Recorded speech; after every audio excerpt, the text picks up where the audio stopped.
One of our strongest needs within our personality is to make certain that our behavior is consistent with our identity, even if the identity we hold for ourselves is negative. What do I mean? Well, there's a very big difference between feeling stupid, doing something stupid, or knowing you are stupid.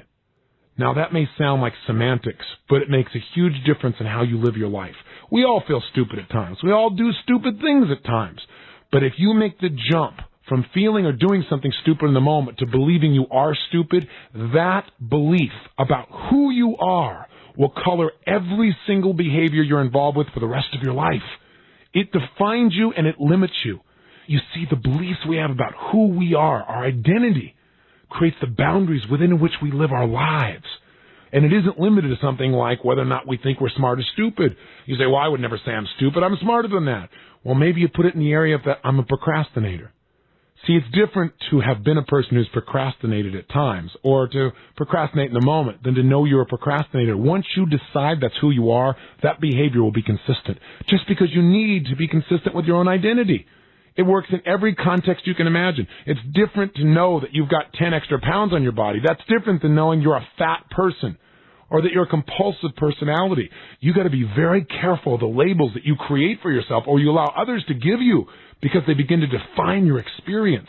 They begin to change what you notice about yourself, what you're willing to try, what you're not willing to try. They define the way you live.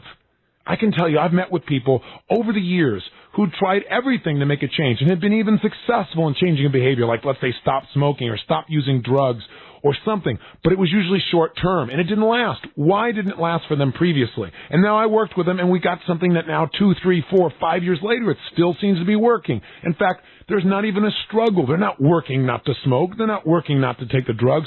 Why? What do we do different this time? Well, in the past, they tried just to change their behavior, but they didn't change their identity. They didn't change their beliefs about who they were as a person. See, I can show you how to get off drugs and not use drugs. But if you believe you're a drug addict and then you don't use drugs for 6 months, I guarantee you it's going to be a struggle.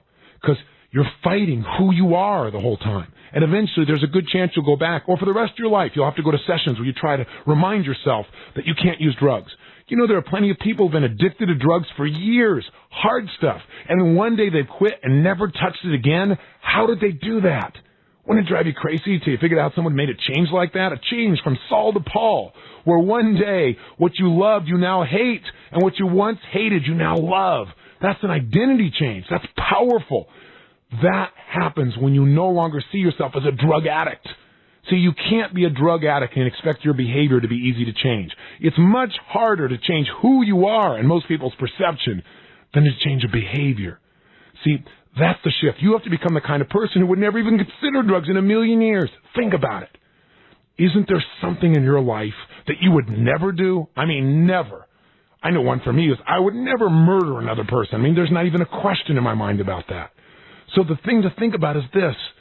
If you would never murder someone, in your case also, why wouldn't you do it? So it's unthinkable. Why is it unthinkable? Because I would just never do that. Why would you never do that? Because it's not part of your identity. It's not part of your beliefs about who you are. See, your beliefs about who you are define what you will and will not do. See, it goes way beyond what you're capable of. Are you capable of murder? Some people say, well, maybe I'm capable, but I would never do it. There's a big difference between capability and how you live.